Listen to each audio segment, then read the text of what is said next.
Hi gents, we're going to continue on. We'll have another little look now when it comes to adding and subtracting fractions, but this time we're going to do it inside an equation. So the last two times it was just add these two things together and go from there. But this time we will just have a quick look at an equation. So what do I mean? We'll just keep it easy for the moment. We'll say x over 5 plus a half is equal to, and what we'll say here is we'll say 7 over 3, something like that. Okay, now I'm making these numbers up, so it's not going to be a particularly nice answer that we end up getting. What we did the last time was we would have added together x over 5 plus 1/2, and we would have done that by getting a common denominator. But whenever you have an equal sign, there are special rules that apply to it. Okay, so if you have like a very simple equation, 1 plus 2 is equal to 3, things that you're allowed to do, you can multiply both sides by the same number. So for instance, if we picked 5 and multiply by 5, we can multiply this side by 5 and this side by 5. And then we have 5 ones, which is 5, and we have 5 twos, which is 10. And we get 15, we get a truthful answer. So that's what we're going to do here. We're going to multiply both sides by the same number. Okay, and the number that you want to pick is the number, the smallest number that 5, 2, and 3 all divide into. Okay, 5, 2, and 3 all need to divide into this number. One way to make sure that the number is divisible by 5, 2, and 3 is to actually multiply those three numbers together. So that would be 30. So we're going to multiply both sides here by 30.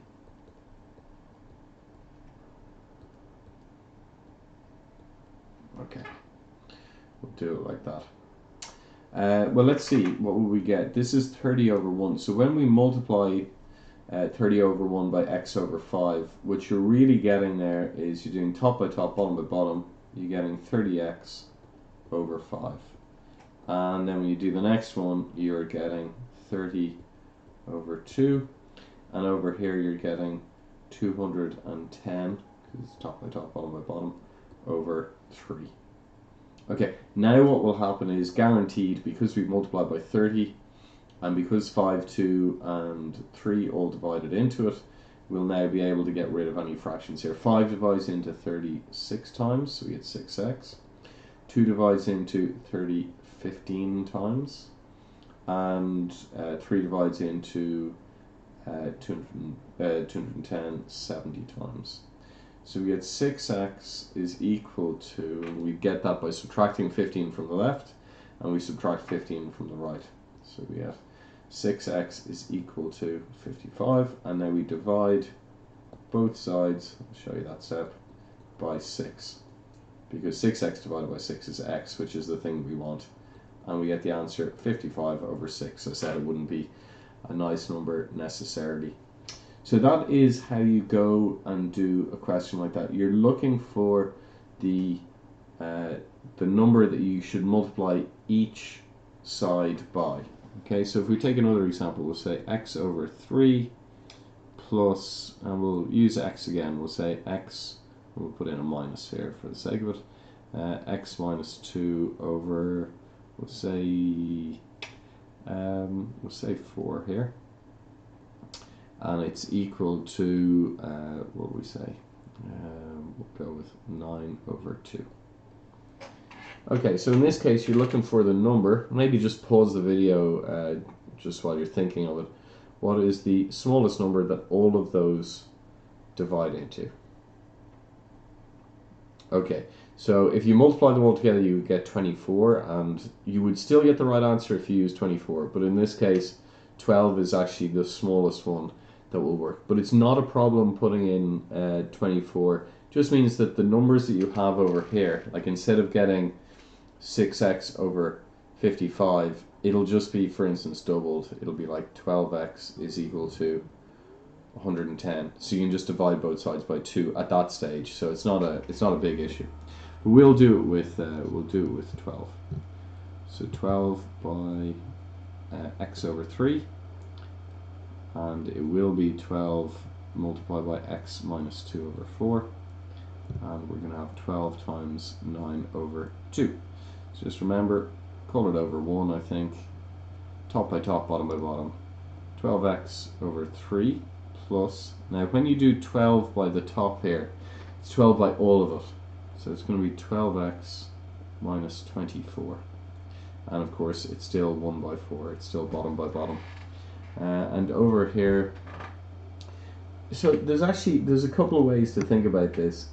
You know, what you can do when you've got 12 over 1 times 9 over 2, sure, you can do 12 by 9 and then it's going to be divided by 2. What you can also do, though, you would get the same answers if instead of 1 and 2 there, if instead you wrote it as 2 and 1, because the top is still 12 by 9 and the bottom is still 1 by 2 or 2 by 1. And you can see here that 12 over 2 is just 6, and you can do 6 multiplied by 9. So that's often a faster way to do the multiplication, okay, is to actually divide 2 into 12 to get 6, and then do 6 by 9. 6 by 9 is 54, I think. Okay, so that is what we have here. And over here, these things again, it'll divide in nicely. So 3 divides into 12x in order to give us 4x. 4 here divides into both things. We're getting a quarter of the thing above. Okay, so a quarter of that is going to be 3x, and it's going to be, excuse me, minus, what's that, 5, 4, minus 6, yeah, is equal to 54. So what now? We'll just say 7x minus 6 is equal to 54. We will add 6 to both sides. We get 60, and we get that x is equal to 7x equals 60. So divide both sides by 7. So yeah, x is equal to 60 over 7. Okay, that's an example of how to do it. I might give you just another way, another thought process as to how you do it. I know a lot of teachers will just teach one way and stick only to that, but you know, some people will find it easier to do it one way or another. So I'm just going to go back to this idea that we had before, that 2 divides into 12. When you have it like this, what you might want to do is you might want to say, well, look, it's going to be, compared to the first line, it's going to be 12 times x over 3, and then it's going to be 12 times x minus 2 over 4, and then it'll be 12 times 9 over 2. This is an alternative way to do it. Okay, if you just want to say, well, look, because things are being added and subtracted on the left hand side, it's just going to be 12 by each of those things. Okay, and you can actually, if you wanted to, you could just write in the second line I have, 12 by both sides, and then you know it's going to be 12 by one and 12 by the other. And remember what I was saying here. When it's over 1, well, 1 by 3 is the same as 3 by 1. So you could write the 3 here and the 1 there. So it's effectively that 3 is dividing into 12. Okay, that's really what's going to be happening there. If 3 divides into 12, we'll have 4 x's, 4 amounts of x. Same thing here, 4, you can just divide the 4 into the 12, and you'll have 3 amounts of x minus 2. This is actually the way I prefer to do it, to be honest with you. 2 divides into 12 to give you 6, so you've got 6 by 9. And it's a fast way just to get rid of all the fractions. You've got 4x plus, and it means, you know, in one case you have to do kind of a big multiplication and then a division. In this case you're doing, you know, a smaller division and a smaller multiplication. It's just a little bit easier to deal with. Is equal to, what was that, we said 54. So again, yeah, we get 7x minus 6 equals 54. Add 6 to both sides, divide both sides by 7. Okay, so that's I think a good system for doing these, just to have it like that. So maybe I'll do one more of those, and then I'll leave you with one to try yourself. Okay, we'll say x plus 3. We'll try and make this tough, over 2. We'll do a minus here because we haven't done one before, and we'll do 2x minus 7 over, we'll say 3, and it's equal to, we'll say 100 over, what will we go with? We'll go with 7. Okay, what to do here. So remember what we said. First thing is decide what do you want to multiply each thing by, and that number should be the smallest number that 2, 3 and 7 all divide into. It's not an easy one, so you should definitely pause, have a little thought about what that is. Okay, in this case I think we're just multiplying them all together. In fact, I know that we're just multiplying them all together. They're all primes, so that's what would happen. So what do we get? We get 42. Okay, 42. They all divide in to 42. Now, 2 divides in, you're going to get 21. And notice that when 2 divides in, you get 21, which is 7 by 3. When 7 divides in, you're going to get 6. So when 7 divides in, you're going to get 2 by 3. And it's the same thing. 3 divides in, you can be now quite confident, 14 times. Okay, it makes sense because remember this is 2 multiplied by 3 multiplied by 7. So when you divide 3 in, 3 will divide into 3 and you'll just be left with 2 by 7, 14. So that's how we're going to know each thing. But we're going to multiply everything by 42. So remember what we did the last time, because it's adding and subtracting. We said that there was no problem here, just writing it in beside each thing.